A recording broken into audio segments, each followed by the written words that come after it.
아멘. 저를 서로 인사하겠습니다. 사랑합니다. 축복합니다. 사랑합니다. 축복합니다. 이게 이제 가위인데요. 이 가위를 칼이라고 생각을 하세요. 제가 칼을 준비했는데 칼을 안 갖고 왔어요. 준비해놓고 안 갖고 왔어요. 자, 이 가위를 칼이라고 생각을 한번 해보시기 바랍니다. 이와 같은 칼이 의사의 손에 붙들려 있습니다. 그럼 그 칼은 병든 자를 살리는 생명이 되겠죠. 이와 같은 칼이 강도의 손에 붙들려 있습니다. 그럼 그 칼은 사람을 죽이고 사람을 해하는 흉기가 될 수 있을 것입니다. 근데 이와 같은 칼이 우리 음식을 잘 하시는 김혜영 권사님과 같은 셰프의 손에 들려있다면 어떻게 될까요? 맛있는 들깨 요리가 나오겠죠.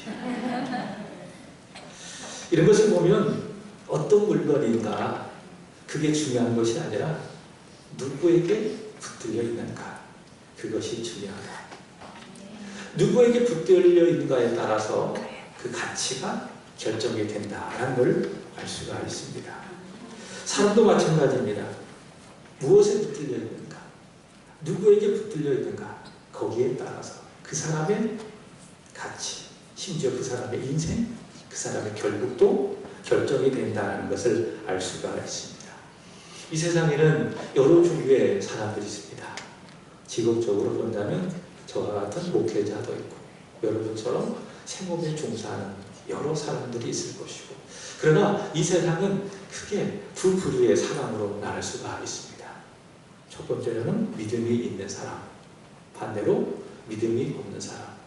조금 더 그 범위를 좁혀본다면 두 분류의 사람이 있는데, 첫 번째로는 죽게 붙들린 사람이 있습니다. 그리고 두 번째로는 죄에 붙들린 사람이 있습니다. 믿음의 사람은 죽게 붙들린 사람입니다.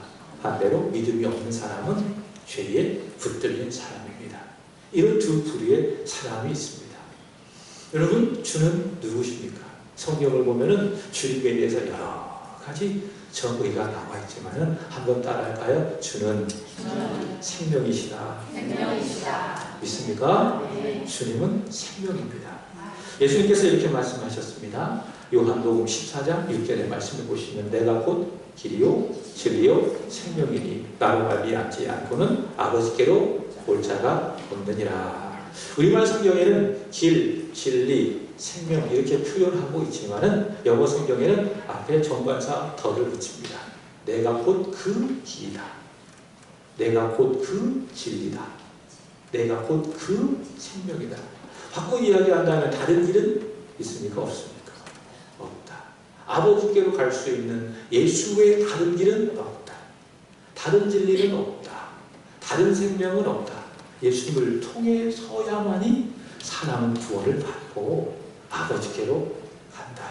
있습니까? 다른 구원의 길이 없어요. 예수님 믿으시다. 예수님 믿으십시오. 그것만이 저와 여러분이 천국 가는 유일한 길이다라는 사실이죠. 예수님께서 뭐라고 말씀하셨습니까? 내가 생명이다. 주는 생명이다. 이렇게 말씀을 하셨습니다. 또 이렇게 말씀하셨습니다. 죽은 나사로를 살리심 앞에 예수님께서 마리아에게 이렇게 말씀하셨습니다. 마르다에게 이렇게 말씀하셨습니다. 예수께서 이르시되 나는 부활이요 생명이니 나를 믿는 자는 죽어도 살겠고, 모든 사람은 다 죽어 태어납니다. 사람이 태어나자는 영적으로 죽은 상태입니다. 하나님과 분리되어진 영적으로 죽은 사람입니다. 근데 그런 사람이 성령의 능력을 힘입어서 복음을 듣고 예수를 믿잖아요. 예수를 믿잖아요. 생명이신 예수를 믿잖아요. 그럼 그 믿음을 통해서 예수의 생명을 받아서 사람은 죽어도 삽니다. 그리고 살아서 주를 믿는 사람은 영원히 죽지 않는다. 여러분, 이 복음을, 이 예수를 믿기를 주 예수 그리스도의 이름으로 축복합니다. 이렇게 성경은 주는 생명이시다라는 사실을 말씀해 주고 있습니다. 그래서요, 생명의 주가 나를 붙들잖아요. 그럼 죽어가는 사람에게도 생명력이 있습니다. 그리고 심지어 죽은 사람에게도 생명력이 나타난다. 있습니까? 반대로 죄는 어떠한가 따라합시다. 죄의 삭은 사망이다. 자, 죄의 삭은 무엇이라고요? 사망이다. 그래서 죄는 결국에는 죽음을 불러옵니다. 근데 그 죄가 사람을 붙들잖아요. 그 죄가 사람을 꽉 사로잡고 있잖아요. 그러면은 그 죄가 사람을 불행하게 만들고 결국에는 죽게 만듭니다. 그리고 죽은 사람이 영원히 죽게 합니다. 이것을 요한계시록에서는 둘째 사망이라고 말을 하는 것이지요. 여러분, 죽게 붙들려 있습니까? 아니면 죄에 붙들려 있습니까? 여러분에게 묻고 싶습니다. 여러분은 과연 무엇에 붙들려 있습니까? 오늘 말씀을 보시면은 죽게 붙들린 사람이 나옵니다. 반대로 죄에 붙들려 있는 한 사람이 또 나옵니다. 죽게 붙들려 있는 사람은 누구일까요? 엘리사죠. 엘리사는 죽게 붙들려 있는 사람. 반대로 죄에 붙들려 있는 사람은 누구인가 하면은 북이스라엘의 12번째 왕 요아스입니다. 요아스는 누구인가 하면 그 아버지가 여호아하스입니다. 그 여호아하스의 아버지가 누굴까요? 예후입니다. 예후, 여호아하스, 그 다음에 요아스, 이렇게 말할 수가 있을 것입니다. 지난주 말씀을 기억하십니까? 표정을 보니까 하나도 기억이 안 나죠. 지난주 말씀은 열왕기하 10장에 나오는 예후에 대한 그런 말씀을 전했습니다. 예후 기억하시죠? 예후는 누굽니까? 아주 열심히 유별났던 사람이죠. 자기 열심히 아주 특별했던 사람이라는 것을 알 수가 있습니다. 그래서 그 열심을 가지고, 물론 하나님께서 말씀하신 것이지만은 오므리 왕조, 아합 왕가를 완전히 멸하고, 이 당시에 하나님의 진노를 유발했던 바알 숭배를 완전히 끊어냈던 아주 대단한 열심을 갖고 있었던 그런 사람입니다. 그렇지만 성경 이 예후가 열심은 있었지만 무엇은 없었다고 이야기합니까? 전심은 없었다. 그래서 아주 오래전부터 계속 마치 정상인 것처럼 있었던 여로보암의 죄를 끌어내지 아니하였다. 그 여로보암의 죄를 따라서 단과 베델에 있는 금송아지 신상을 섬겼는데 그 여로보암의 죄를 이 예후는 끊어내지 않았다. 그래서 예후는 열심은 있었지만 전심은 없었다. 좀 안타까운 사람이 예후라는 것을 성경은 말씀하고 있습니다. 이번 주 새벽에도 몇 차례 강조해서 말씀을 드렸습니다. 그리고 금요 기도회 때도 말씀을 드렸습니다. 믿음이 무엇일까요? 물론 믿음은 예수를 믿지 않는 사람이 예수님은 나의 구주십니다. 예수께서 내 모든 죄를 다 짊어지시고 십자가에서 죽으셨음을 나는 믿습니다. 내가 예수를 믿음으로 말미암아 나는 구원을 받았습니다. 나는 죽어도 지옥 가지 않고 천국에 갈 수가 있습니다. 근데 그것이 믿음이지만은 그렇게 예수를 믿고 믿음을 가진 자가 천국에 갈 때까지 무엇으로 살아야 합니까? 믿음으로 살아야 돼요. 사랑하는 여러분, 육신으로 살지 않기를 바랍니다. 바울이 말하는 것처럼 육신으로 살면 반드시 망합니다. 불행하게 됩니다. 주께서 우리에게 은혜로 오라가신 믿음을 따라 살아가는 저와 여러분이 되기를 축복합니다. 그 믿음이 뭘까? 예수를 믿고 살아가는 자의 그 믿음은 무엇일까? 그 믿음이 무엇이라고 생각하세요? 예후를 통해서 본다면 믿음은 내가 원하는 것을 하는 열심이 아니라는 거예요. 가만히 있으면 제발 가만히 있어요. 내가 원하는 것을 하는 열심이 아니라 무엇입니까? 하나님이 시키는 것을 하는 전심이다. 믿습니까? 그것이 바로 믿음이라는 거예요. 우리는 정반대이잖아요. 하나님에게 무엇을 원하는지, 하나님 우리 교회를 향하여 무엇을 원하는지 관심이 없어요. 귀를 기울이지 않아요. 그리고 내가 이렇게 해야지, 내가 저것 해야지, 이것만 하려고 한다는 거죠. 그게 믿음이 아니다.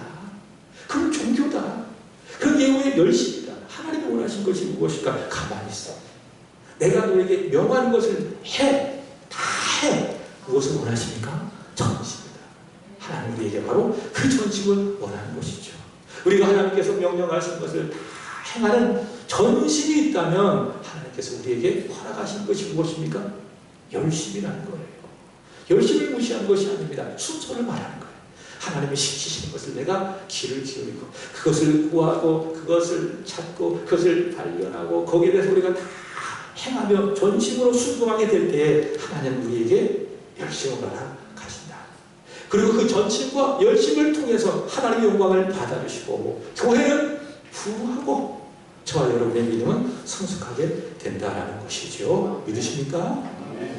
열심이 아니라 전심이 없었던 전심이 아니라 열심만 가졌던 사람, 그 사람이 누구인가 하면 예후.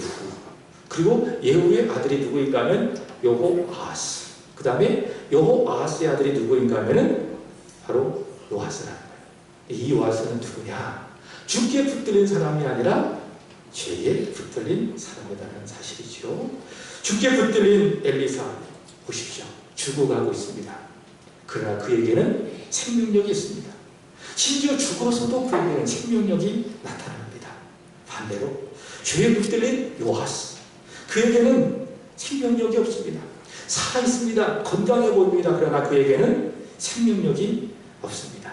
첫 번째, 죽게 붙들린 우리 엘리사를 보시기를 바랍니다. 14절 보시기 바랍니다. 시작. 엘리사가 죽을 병이 들매 이스라엘의 왕 요아스가 그에게로 내려와 자기 얼굴에 눈물을 흘리며 이르되 내 아버지여 내 아버지여 이스라엘의 병거와 마병이여 하매. 아멘. 자, 지금 엘리사가 어떤 상태인가 하면은 죽을 병이 들렸다라고 이야기합니다. 이때 엘리사의 나이가 대략 몇 세가 되었을까? 쭉 추정을 해보니 대략 80세쯤 되지 않았을까라는 것입니다. 근데 이 나이에 엘리사가 병이 들었다는 거예요. 두 가지로 생각해 볼 수가 있습니다. 첫 번째로는 죽을 수밖에 없는 어떤 특별한 병에 걸렸다라는 가능성이고요. 두 번째로는 엘리사가 노안인 거예요. 요즘 같은 경우에 80은 노안이 아니죠. 70은 중년이라고 말씀드렸지 않습니까? 그러니까 중년이에요, 중년. 그러니까 70 이하는 청년이에요, 청년. 70 이상은 중년인 겁니다. 요즘 시대 나이 기준으로 본다면 엘리사는 중년의 나이입니다. 근데 이 시대 80이라고 꽤 오래 산 나이입니다. 그러니까 노안이죠. 나이가 많이 들어서 이제 곧 죽을 날이 가까이 왔다. 이게 두 번째 가능성입니다. 모세는요, 시편 90편 10절에서 이렇게 말했습니다. 사람의 연수가 강건하면 70, 우리의 연수가 70, 강건하면 80이라고 이야기했어요. 그러니까 보통 70은 산다. 근데 건강하면 80은 산다. 이게 모세가 말하는 연수이거든요. 이 아마도 엘리사가 이 정도를 산 것 같아요. 강건해서 최대 80까지 살았는데 이제 세상을 떠날 날이 오니 점점 병이 들고 죽을 날이 가까이 오는 게 아닌가라고 생각해 볼 수가 있습니다. 자, 지금 엘리사는요, 죽을 병에 들어가고 있습니다. 그렇지만 오늘 본문을 보십시오. 이에게 힘이 있습니까? 없습니까? 힘이 있다. 죽어가는 사람 같지 않아요. 병들어 죽어가는 사람 같지 않아요. 죽기 직전까지 하나님께서 불러주신 그 선지자로서의 사명을 잘 감당합니다.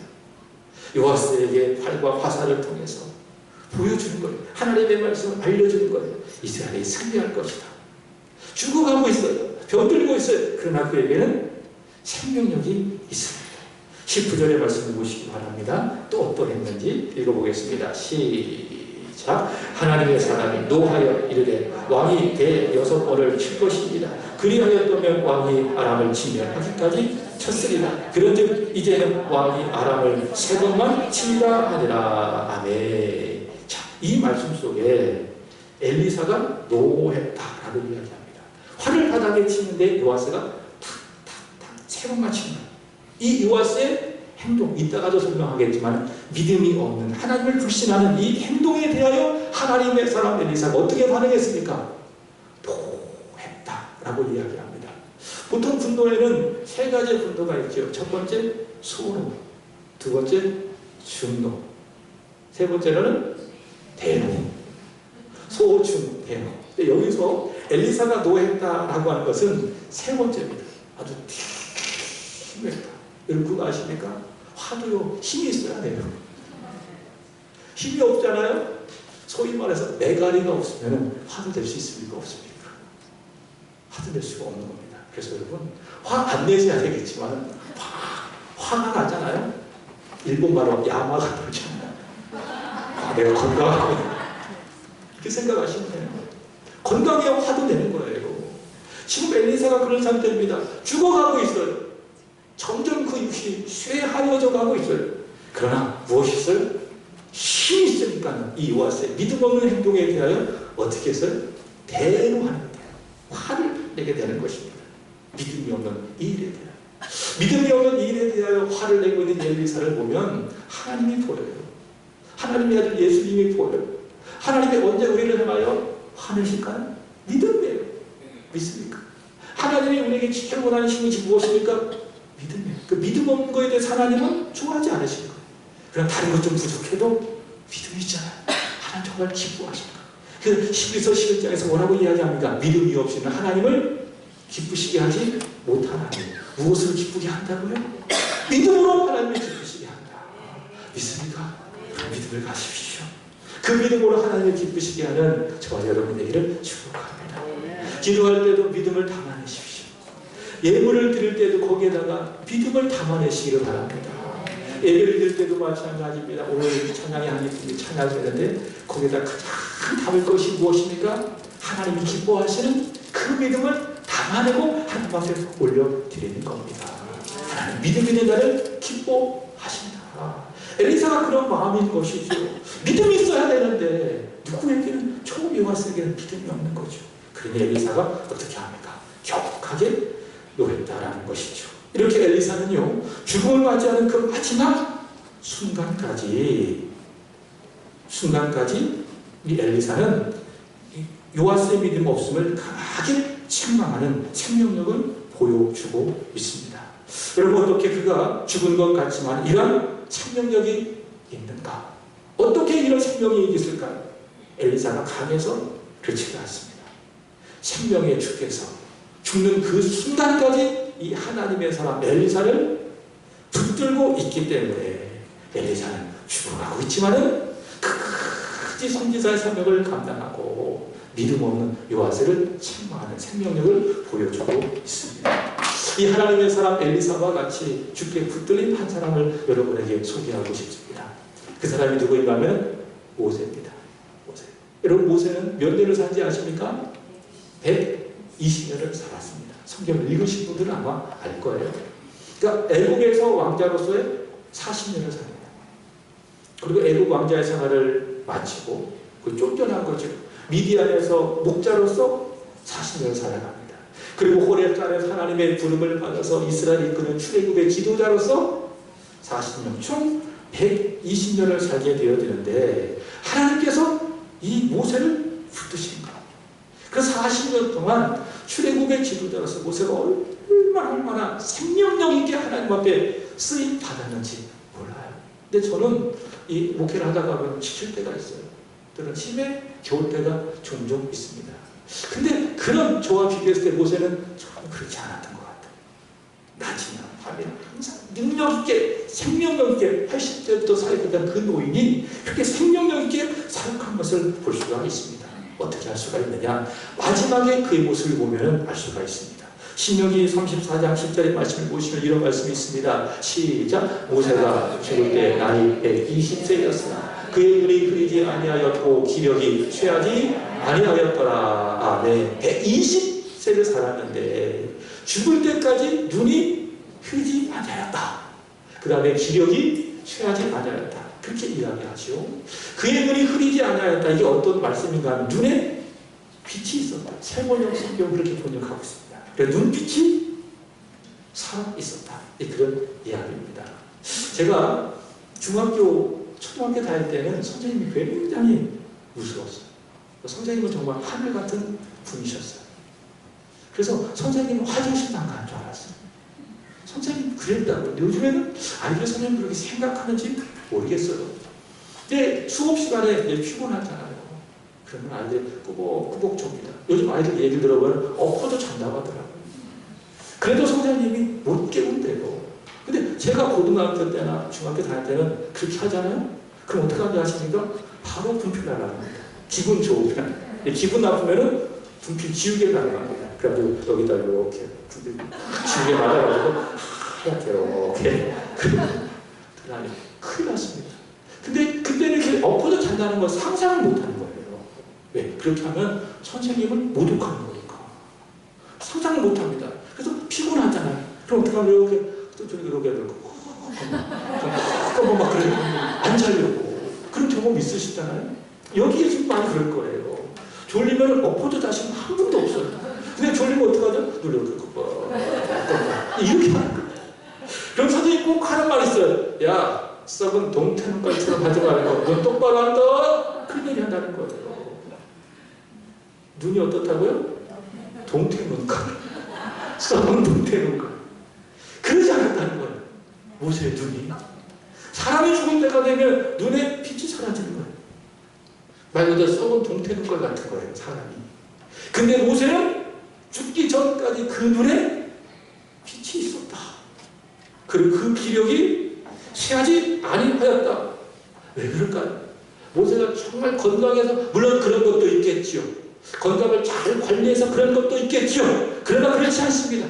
더 크게 본다면은 하나님께서 모세를 붙드셨기 때문에 생명의 하나님께서 하나님의 사람 모세를 붙드시니 눈에 빛이 있어요. 생명의 하나님께서 모세를 붙드시니 죽을 때까지 그 기력이 쇠하지 아니었다는 사실이죠. 여기 엘리사도 마찬가지입니다. 병들어 죽어가고 있습니다. 그러나 생명의 주께서 엘리사를 붙드시니 그에게 생명이 있어서 마지막까지 선지자로서의 하나님의 말씀을 전하고 믿음 없는 요아스에 대하여 강하게 책망을 하고 그렇죠. 주께서 붙드시면 그러는 거예요. 심지어 보십시오. 오늘 본문의 말씀을 보시면 죽어서도 생명력이 있더라. 놀라운 사건입니다. 20절, 21절 읽도록 하겠습니다. 시작. 엘리사가 죽으니 그를 장사하였고 해가 바뀌네. 그 땅의 문제다. 마침 사람을 장사하여 그 도둑들을 보고 그의 시체를 엘리사의 묘실에 들이던지며 시체가 엘리사의 뼈에 닿자 곧 회생하여 일어섰더라. 아멘. 자, 어떤 일이 벌어졌습니까? 이스라엘 사람들은요, 무덤이 우리나라와 달라요. 우리나라 사람들은 땅을 파고 거기다가 시신을 매장하잖아요. 근데 이스라엘 사람들은 그렇게 하지 않습니다. 보통 사람이 죽으면 바위를 파는 거예요. 아니면 동굴에다가 그 시체를 넣고 그 앞에 돌을 통해서 입구를 막는 거예요. 예수님의 무덤이 바로 그런 무덤이었어요. 근데 어떤 일이 있었는가 하면 한 사람의 장례를 치르다가 갑자기 모함에서 도둑떼가 출몰하는 거예요. 그래서 무서워가지고 그 장례를 멈추고 그 시체를 어디에다가 던졌어요? 엘리사의 묘실에다가 던져버린 겁니다. 자, 엘리사가 죽었어요. 해가 지났다고 이야기했어요. 1년이 됐다. 그럼 그 시체가 어떻게 됐을까요? 다 썩고 부패해서 남은 것은 뼈밖에 안 남았을 거 아니에요. 자, 근데 그 던져진 그 시체가 엘리사의 뼈에 닿자 어떤 일이 벌어졌습니까? 죽은 사람이 곧 회생하여 일어나는 놀라운 기적이 일어나게 됐다는 거죠. 정말 놀라운 기적입니다. 정말 이것을 본다면 엘리사는 그가 엘리야에게 구한 대로 갑절의 영감을 받은 선지자가 아닌가. 정말 능력 있는 선지자가 아닌가 싶습니다. 이렇게 엘리사는요, 죽어서도 그 남은 뼈를 통해서 죽은 사람을 살리는 기적을 행합니다. 여러분, 엘리사의 죽은 뼈에 능력이 있어서 그럴까요? 만약 그렇다면 그 뼈를 가져다가 죽은 사람에다 탁탁탁 대기만 하면 다 일어났을 거예요. 그게 아니라는 거예요. 여러분, 왜 그렇습니까? 엘리사가 죽은 뼈라 할지라도 하나님께서 그 엘리사의 뼈를 붙드시니 그 뼈에 생명이 있어서 그 뼈가 닿자마자 죽은 사람이 소생하여 일어났다라는 것이죠. 여러분, 내 인생이요, 이 엘리사와 같이 죽은 뼈처럼 희망이 없다고 절망하지 맙시다. 사람은 그렇잖아요. 절망하지 않으면 살지 못한다. 소망이 없으면 단 1초도 살지 못하는 게 사람이라는 사실이죠. 엘리사의 뼈를 보십시오. 단 1도 소망이 없는 겁니다. 그러나 하나님께서 그 엘리사의 뼈를 붙드시니 무슨 일이 일어났습니까? 거기서 생명이 일어나고 그 뼈에 닿자 사람의 회생가 일어나는 놀라운 기적이 일어나지 않겠습니까? 사랑하는 여러분, 내 인생이, 내 삶이, 내 가정이 죽은 뼈와 같다 할지라도 저와 여러분들이 절망하지 않기를 축복합니다. 생명의 이름과 나를 붙든다면 나는 일어설 수 있으리라. 이 믿음이 있어야 되지 않겠어요? 죽은 뼈와 같은 내 삶을 보지 말고 실망하고 절망하지 말고 죽은 뼈라도 붙드시고 회생시켜주신 하나님을 보고 일어나야 되는 게 그게 믿음 아니겠습니까? 여러분 믿습니까? 여러분 절망 속에 죽은 뼈를 붙드시는 하나님을 붙들고 생명의 하나님을 붙들고 일어서는 저와 여러분 되기를 주 예수 그리스도의 이름으로 축복합니다. 엘리사가 그런 거예요. 죽을 때도 죽어서도 생명의 주가 붙드시니 그는 죽은 것 같으나 살아있는 사람이고 죽어있는 사람이라 할지라도 그에게는 생명력이 나타나게 되는 것입니다. 반대로 요아스를 보시기 바랍니다. 그는 누구냐? 죽게 붙들린 사람이 아닙니다. 그는 무엇에 붙들린 사람인가? 죄에 붙들린 사람이라는 것을 알 수가 있습니다. 오늘 본문에는 없지만은 열왕기하 13장 10절 11절 보겠습니다. 우리 다 같이 읽어보겠습니다. 10절 11절 준비됐습니까? 시작. 유다와 요아스의 제 37년에 요아스의 아들 요아스가 사마리아에서 이스라엘 왕이 되어 16년간 다스리며 11절. 여호와께 보시기에 악을 행하여 이스라엘에게 범죄하게 한 느바세 아들 여로보암의 모든 죄에서 떠나지 아니하고 그 가운데 행하였더라. 아멘. 요아스는 어떤 사람입니까? 믿음으로 사는 사람이 아니에요. 여로보암의 죄에 떠나지 않는 사람, 그 가운데 행한 사람이라는 사실이지요. 자, 그는 죄에 붙들린 사람입니다. 그래서 그는 살아있으나 죽은 사람과 같다. 이런 사람을 세 글자로 뭐라고 이야기하는가 하면 송장, 산, 송장이라고 이야기하는 거. 살아있으나 죽은 것 같은 사람. 숨도 쉬고 있습니다. 활동도 하고 있습니다. 일도 하고 있습니다. 밥도 먹고 있습니다. 시간이 되면 좋은 데 가서 즐기고도 있습니다. 살아있습니다. 그러나 믿음이 아니라 죄에 붙들린 사람을 뭐라고 이야기하죠? 송장, 산 송장이라고 이야기해요. 예수 확단되는 사람이 다 그렇습니다. 건강하게 해피하게 살아가요. 쿨하게 멋지게 살아가요. 근데 그 속에 예수님은 믿음이 없어요. 어떤 사람입니까? 살아있으나 죽어있는 사람. 산송장과도 같은 사람입니다. 바로 그가 요아스입니다. 오늘 본문에는 없지만은 13장 7절의 말씀을 보시기 바랍니다. 요아스가 어떤 상황에 처했는지 13장 7절 시작. 아람 왕이 여호아스의 백성을 멸절하여 타작 마당에 핏들같이 되게 하고 마병 50명과 병거 10대와 보병 10,000명 외에는 여호아스에게 남겨두지 아니하였더라. 아멘. 여호아스는 누구인가 하면 그의 부친입니다. 여호아스 때에 아람이 얼마나 이 이스라엘을 괴롭히든지 침공했든지 그래서 이스라엘이 완전히 초토화되어지고 맙니다. 그래서 마치 성경 표현하기를 타작 마당에 티끌처럼 되었다라는 것이죠. 그래서 군사력이 어느 정도 수준에 이르렀느냐. 마병이 50, 병거가 10대, 보병은 10,000명. 아주 처참한 거죠. 아람에 의해서. 자, 이 상황 속에서 또다시 이 요아스 때의 아람이 공격합니다. 이번에 아람이 쳐들어와서 이스라엘 끝인 거예요. 대책이 없는 거예요. 대안이 없는 거예요. 그래서 이 요아스가 어떻게 합니까? 엘리사를 찾아가는 겁니다. 믿음이 있어서 찾아가는 것이 아닙니다. 엘리사를 통해서 하나님의 도움을 받고 싶어서 찾아가는 것이 아닙니다. 아쉬워서 찾아가는 겁니다. 불안하니까는 찾아가는 겁니다. 믿음이 있다면 여로보암의 죄를 끊어내야죠. 그리고 엘리사를 찾아가야죠. 근데 믿음이 있다고 말하지만 믿음이 없는 것입니다. 여로보암의 죄를 끊어내지 않고 있습니다. 여전히 가짜 제사장들이 여기저기 판치고 있습니다. 비슷한 절기를 사람들이 지키면서 거짓에 미혹되고 있습니다. 이렇게 온 나라를 죄로 멍들게 한 이 사람이 엘리사를 찾아간다? 믿음이 있어서 그런 것이 아니죠. 믿음이 있다면 끝까지 일관되어져야 되죠. 믿음이 있다가 없다가. 믿음이 있는 겁니까? 없는 겁니까? 없는 겁니다. 믿음이 있는 사람 모든 상황 속에서 믿음이 있는 겁니다. 근데 어떤 때는 믿음인 것 같아요. 입술로 믿음이 있다고 말을 해요. 입술로 나는 믿는 사람이라고 이야기해요. 그러나 그 생활을 보려고 하는 거예요. 막 거짓말도 하고 나쁜 짓도 막 하고 안 보이는 데서 막 부정한 일도 많이 하고. 믿음이 있는 거예요? 없는 거예요? 믿음이 없는 거예요. 믿음 있는 사람은 그렇게 안 살아요. 믿음이 있는 사람은 일관되게 살아요. 말과 행함이 분리되지 않아요. 그게 참 믿음이에요. 요아스는 그러나 그렇지 않았어요. 죄에 붙들린 사람입니다. 엘리사를 찾아갔습니다. 믿음이 있어서 찾아간 겁니까? 아닙니다. 불안하니까 찾아간 거예요. 어떻게 해서든 이 위기를 모면하고 싶으니까는 찾아간 거예요. 기회주의적인 사람이에요. 누구예요? 요아스예요. 14절 보시기 바랍니다. 그가 어떻게 했는지. 시작. 엘리사가 죽을 벽에 들매 이스라엘 왕 요아스가 그에게로 내려와 자기 얼굴에 눈물을 흘리며 이르되 내 아버지여 이스라엘의 병거와 마병이여 하매. 이 저는 요아스의 눈물을 어떤 눈물로 부르냐? 악어의 눈물로 부른 거예요.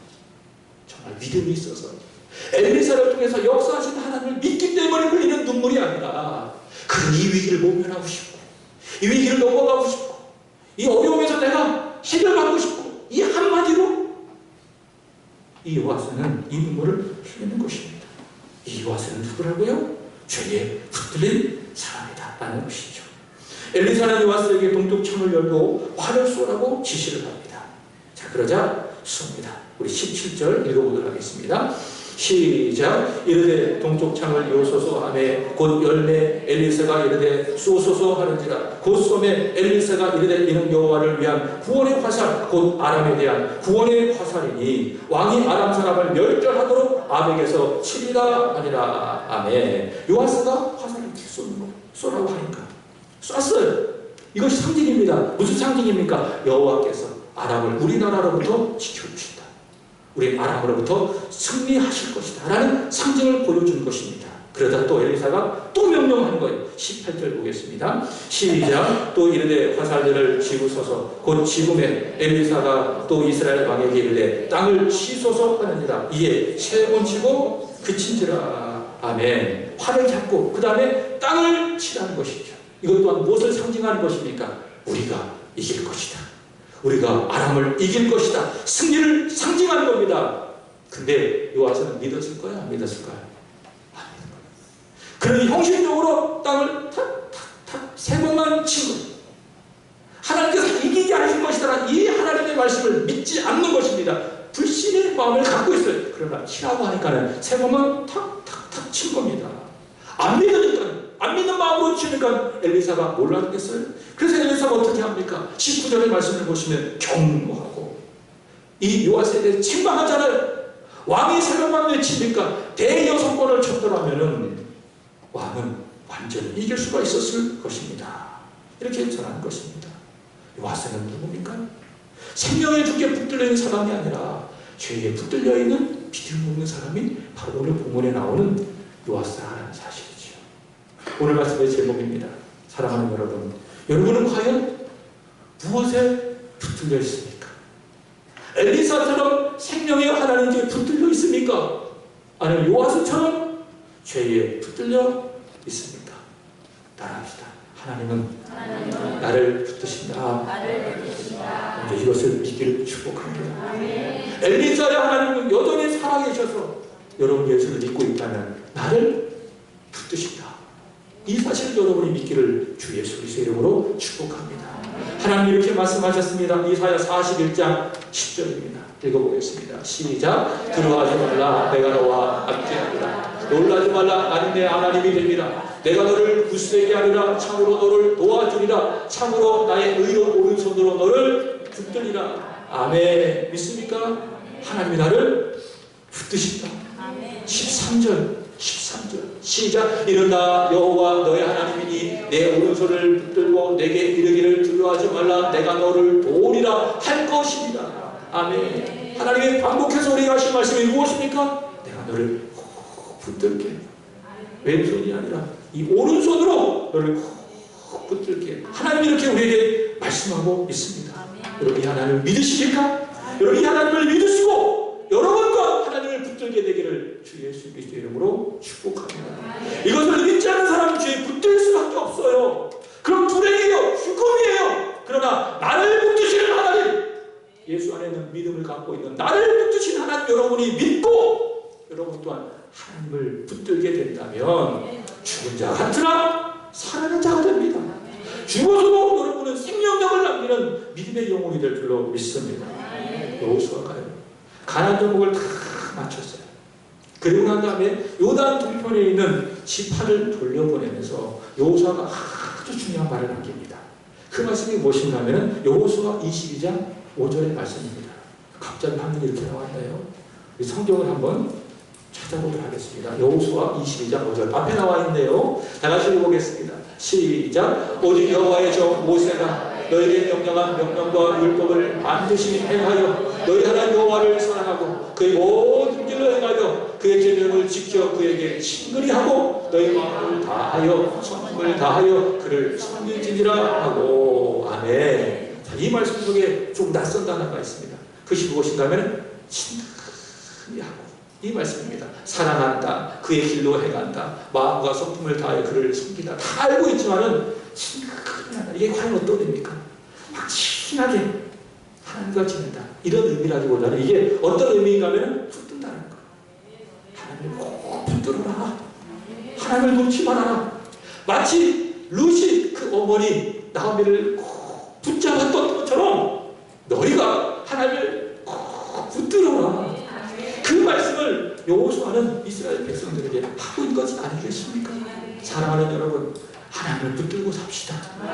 돈 붙들고 살지 마시고, 사람 붙들고 살지 마시고요, 재산 붙들고 살지 마시고요, 우리에게 생명을 주는 하나님 붙들고 살기를 주 예수 그리스도의 이름으로 축복합니다. 재산 붙들고, 사람 붙들고, 돈 붙들면은 지금은 편해요. 끝은 불행한 거예요. 예수 믿는 사람이에요. 그럼 예수 믿는 사람이 돈이 아니라, 명예가 아니라, 사람이 아니라, 사랑이 아니라 나에게 생명을 주신 하나님을 꼭 붙들잖아요. 여호수아의 말처럼 그에게 친근히 하잖아요. 그러면 나를 붙드시는 하나님의 손길이 더 강력하게 나를 붙들어서 오늘 엘리사와 같이 죽은 자라 할지라도 살아있는 거예요. 죽어가는 사람이라 할지라도 생명력 있는 것이 아니겠습니까? 사랑하는 여러분, 우리 주를 붙들고 이 한 주간 동안도 능력 있게 살아가는 저와 여러분 되기를 주 예수 그리스도의 이름으로 축복합니다. 기도하겠습니다. 하나님 아버지, 저희를 무엇을 붙들고 오늘까지 살아왔습니까? 하나님이 아닌 다른 것을 붙들고 살았다면 이 시간 놓게 하여 주옵소서. 내가 주인 삼아 모든 것을 다 내려놓고 오직 우리에게 생명을 주시는 길과 진리와 생명이신 예수 그리스도를 붙들게 하여 주옵소서. 그리하여 예수의 생명을 갖고 살아가게 하여 주옵소서. 그리하여 죽은 자 같으나 살아있는 자가 되게 하여 주시고 병들어도 생명력 있는 능력 있는 삶을 살아가는 이 시대의 엘리사 올여기 모여 예배하는 우리 사랑하는 성도들이 다 되게 하여 주옵소서. 나를 붙들고 있는 죄를 내가 과감하게 끊어내게 하여 주시옵소서. 우리 죄를 고백하게 하시고 회개함으로 말미암아 내가 붙들고 있는 죄를 끊어내게 하여 주시고 오직 나를 붙들고 계신 하나님을 나 또한 붙들어 더 능력 있는 생명력 있는 삶을 살아가는 사랑하는 성도들이 되게 하여 주옵소서. 구주 예수님의 이름으로 기도하옵나이다. 아멘. 남성교회 찬송 먼저 드리겠습니다.